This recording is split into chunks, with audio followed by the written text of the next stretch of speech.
Hi there, this is Eternal King. Um, with the new Eternal season coming online soon, about 2 days, I don't know why Riot insists on making people wait half a season just to play kind of the more interesting format for their game, but here we are. 2 days we get to play Eternal Ranked, and I want to talk a little bit about meta predictions. So let's talk about some of the primary meta decks and how I think they'll perform in the new season. So first up is Jax. Um, Jax is kind of the archetypal mid-range deck. Um, he's just really solid. He comes down on two, usually as a 4/3 with quick attack, thanks to the one drop. He has easy removal with one-sided strikes. He has a cycle challenge. He has cheap burst. He kind of has it all. And then, of course, on 7, you play Ornn, and then you win the game. So, kind of perfect mid-range. Just like, even if you answer Jax, even if you answer all the mid-range cards that are pretty sizable, you get this big finisher on 7 as Ornn, and you win the game. So right now it's sitting at 55%, I believe, from last season. Those were last season's stats. And I have seen no reason why he won't stay at 55% because, again, it just does everything well. You kind of have this kind of parachute card, this escape plan where it's like even if you're getting creamed, you just get to jam Ornn on 7 leveled, and now all of a sudden you're winning. So he's very good. He's kind of like a better Hecarim, in my opinion, just in terms of what he does. All right, next up, let's talk about bots. So we're gonna go to we're gonna go on 2 mana here with Seraphine, and let's talk about bots. So bots got nerfed pretty heavily.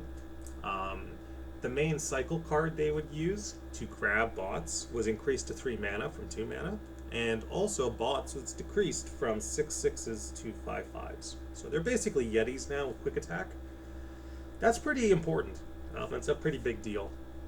You think about something like Thralls. Thralls are 8/8s.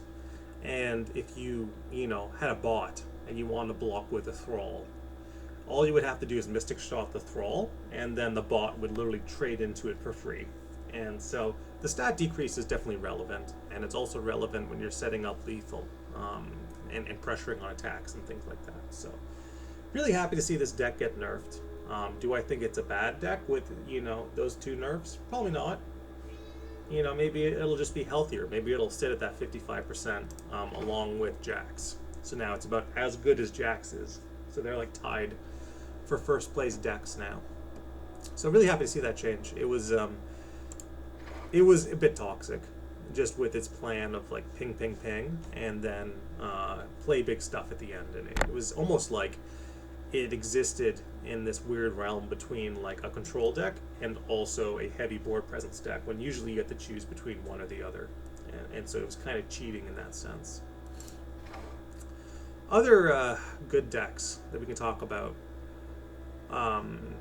honestly, it's usually Pirate Aggro, so we can talk a little bit about Pirate Aggro. Again, has some advantages over Annie. Thanks to the release of the new stun card, which is, of course, everyone knows Pirouette. Pirouette's amazing, ping and then stun. Thanks to the release of that card, I think Pirate Aggro is about even with Annie in terms of your aggro choice. I think it's a little bit more consistent than Annie in terms of the stats, because it just goes wide faster and it does things faster. But I think Annie or Pirate Aggro are both solid choices for this season. You should be able to climb with either, depending on your preference. And that's kind of your spectrum of like aggro, mid-range, combo, and then you can have some control choices. And I think control is a little less straightforward. Usually there's a Kindred deck that sees the rounds. Kindred's a very strong control card, because even if he dies, then you just get to play your big Nasus on 6 and then Atrocity Face and stuff like that. So I think if you want to do like a Kindred grindy style deck on the control spectrum, then that's going to feel fine this season. So that's kind of your straightforward meta for the new Eternal season. I'm not going to play any of these decks personally. I never do. I'll be entirely off meta. Maybe a little bit of elusives, maybe a little bit of pirate aggro when I get frustrated, but for the most part, I'll just do my own thing, and I'll have fun. So, again, Eternal's a wide open format. Please play whatever you want. Play ramp, play, tribal decks, play Poros, play the new champions, and have a good time. This is Eternal King signing out.